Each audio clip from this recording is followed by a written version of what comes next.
Who are you? Who? Well, if your brand is clear, you'll help everyone figure that out.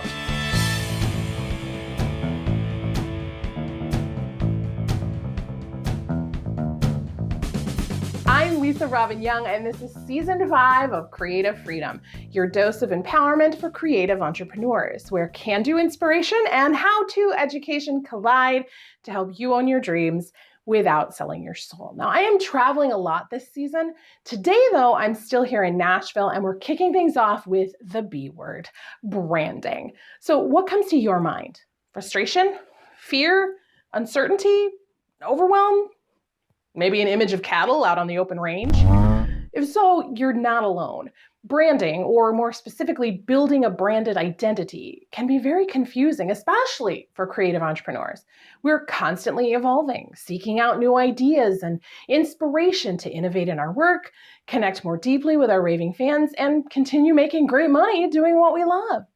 If we're constantly evolving, then how do you brand that? That was the question that Shauna asked me.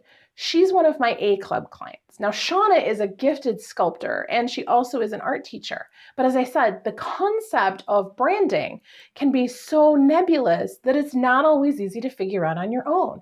A logo does not a brand make. What is branding anyway? According to writer Taylor Holland, it comes from an Old Norse word that means to burn. And if you're like most people today, you're probably thinking of cows, steer, and the sizzle of a red-hot iron-on flesh. Ouch.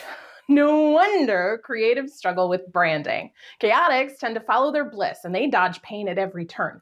Linears will endure pain if it makes sense, but brand development doesn't always follow a logical route. Fusion creatives will do a lot of research, try a lot of things, but then get cranky when someone asks them to narrow their focus. Oh, don't box me in, they'll say. I'm multi-passionate. Not that I've ever... Anyway, branding isn't about picking one thing, it's about becoming known, and specifically becoming known for the thing you most want to be known for. It's part reputation and part repetition. We'll get into that in a bit, but let's finish our history lesson first. Makers have marked their work with a signature or symbol for centuries. They just didn't call it branding. A maker's mark, or trademark, identified who created a thing or where the thing originated or even the materials used to make that thing. Branding was a symbol of identity. This product was made by this person or this company using these materials, and only in terms of cattle did a brand represent ownership. Until the late 1800s with mass market logos and trademark registration. So the maker's mark was a symbol of authenticity and presumably quality, a mark of excellence that then became an emotional and visual shorthand for anything that the company sold. Companies started registering trademarks to keep other people from copying them or outright lying and claiming that their fake products were made by the original maker. Now, once you could register a trademark, you could own a brand. The 20th century saw the rise of trademark advertising. The idea was to advertise your brand, your trademark or logo, far and wide, so that it became well known as a symbol of quality, again, a mark of excellence that made your product the first or only choice in the mind of your customers. It's no surprise then that the next thing you likely think of when you hear the word brand is a logo. Now, a logo can be part of a brand's identity, but it's not the whole brand. For example, the Nike swoosh conveys a sense of action and motion, and Nike sells athletic shoes and gear for people in motion, so that makes sense. But Nike's brand runs deeper than that. Their tagline, "Just do it," gives us more context about what Nike's brand message is. People in motion, taking action, and just doing it. They don't hesitate, they don't make excuses, they just jump in and save the day. The company's name is taken from the Greek goddess of victory in war, Athena Nike. Now, Nike's target audience is people who aspire to be conquerors and victors and action takers, and the Nike swoosh is just a shorthand visual code, a symbol of that bigger brand idea. Take action, achieve, win, no excuses, just do it! The madmen of advertising in the 1950s souped up this branding frenzy with what we now know as marketing. And you can thank the storytelling power of film and television for that. Television gave advertisers a way to wrap their logos and trademarks in stories that tugged at the emotions of their audience. They even started developing taglines that encapsulated the gist of the story, much like Nike's longtime catchphrase, "Just do it." Marketing gave the visual brand more depth and connection through words and other visuals strategically designed to push your buttons. According to Holland, quote, "Suddenly, branding wasn't just about putting a logo on a product. It was about giving the company a strategic personality and putting a human face on the brand. Where early ads might have just shown the product or someone using the product, new ads began to tell stories." End quote. A brand, then, is more than a logo. The logo is just a visual representation of the brand story. And the company that tells the most aligned and compelling story wins. Branding today is once again about identity, but this time, the identity of your audience. It's about connecting more deeply with your raving fans and assuring them that they're in the right place and that they've made a smart decision in choosing you, which is a lucrative place to stand. Holland says, quote, "Study after study has shown that consumers, especially millennials, are willing to pay more for those brands." End quote. Now more than ever, your raving fans want to connect with you. When you get clear on what really matters to you and you bring yourself and your business into alignment with that, then your raving fans have clarity on where you've put your stake in the ground and what your brand really stands for. Back in 2007, I worked primarily with direct sales professionals. The Home Party Solution brand story was about building a real direct sales business instead of an expensive hobby. Basic, but effective. As my business grew, other kinds of entrepreneurs showed up, and I had to evolve. My first transition was to the Renaissance Mom, but the problem with that was that it wasn't an evolution. I was reacting to who was showing up instead of responding to what was going on for me. My business dissolved. I started from scratch and overhauled everything, focusing this time on what I really wanted it to be. So I went back to doing what I did as a musician. I used my name as my brand identity, and it felt more genuine, more vulnerable, and real if it was just me without any labels or identities to try and live up to. It was about that time that I wrote The Secret Watch and started the 300 Songs Project, and I was kind of all over the map. Parent, performer, author, coach, entrepreneur, with no clear path forward.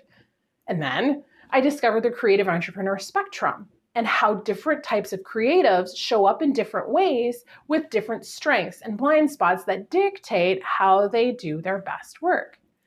This time, though, instead of being reactionary, I was strategic, and I experimented with everything, including this show. This show was born out of a group that I was in a few years ago, where we challenged each other to do a video every week.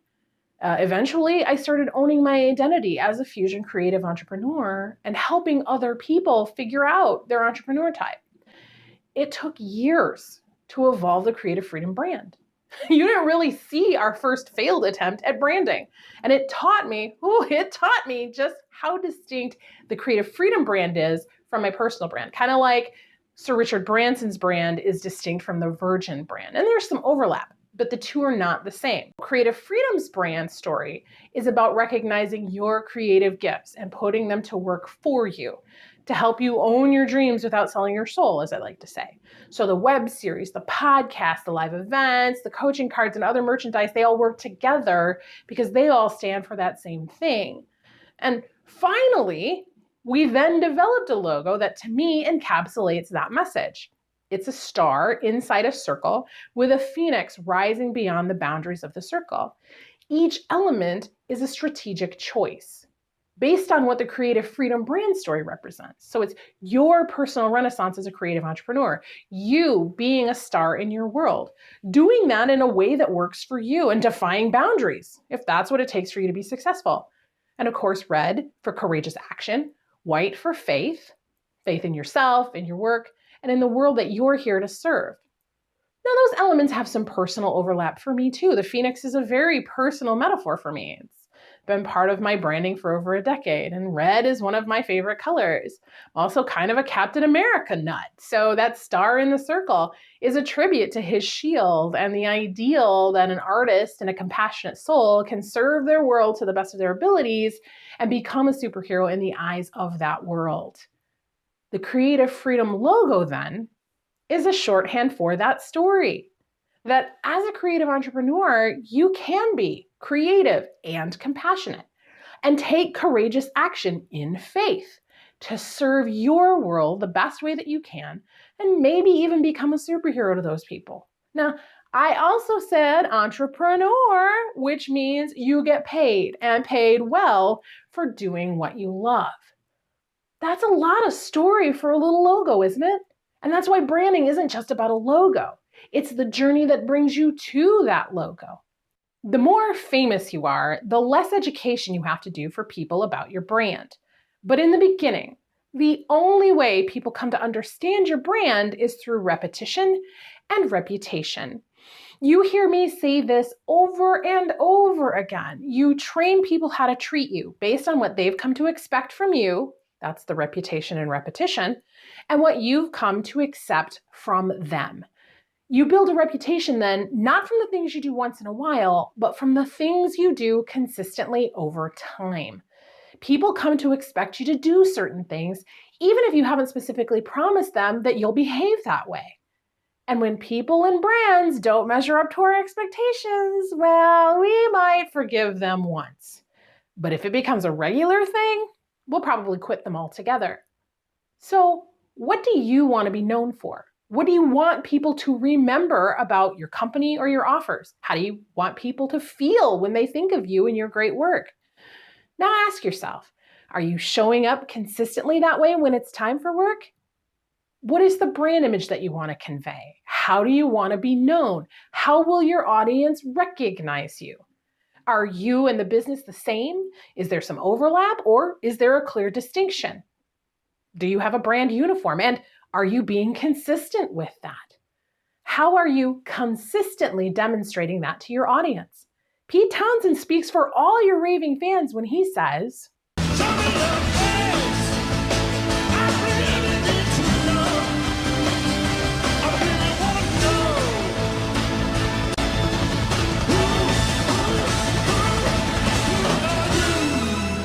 my brand continues to evolve. I realized that late last year I wanted to travel more, and I didn't want to throw on dresses and jewelry all the time because that's not me in real life. And I didn't want to become so much of a character that I lost myself in this show.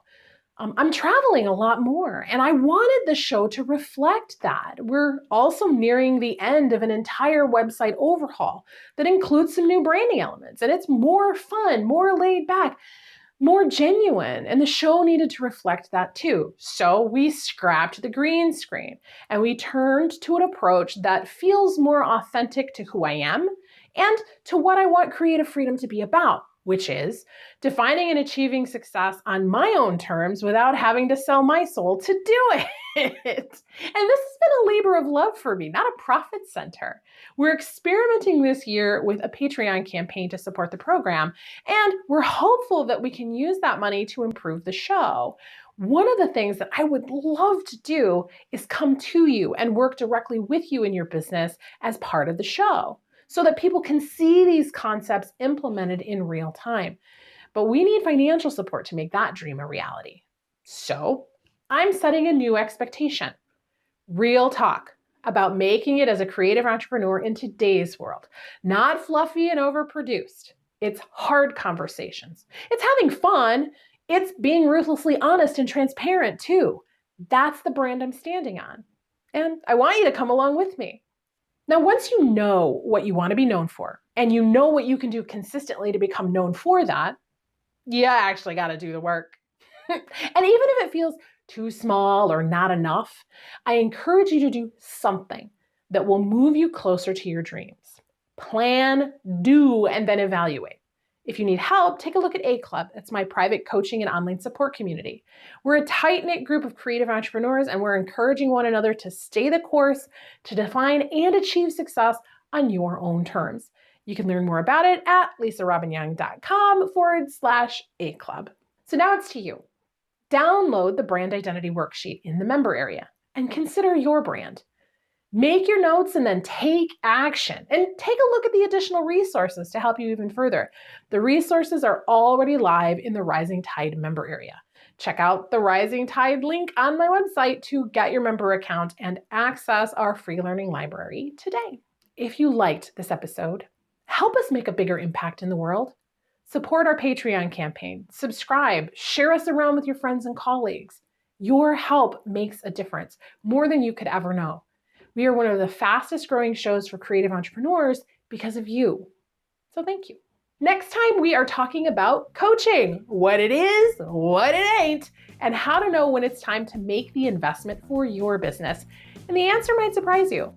Until then, for more inspiration and education to help you end the hustle and own your dreams without selling your soul, come see what's shaking over at lisarobinyoung.com. You know you want to.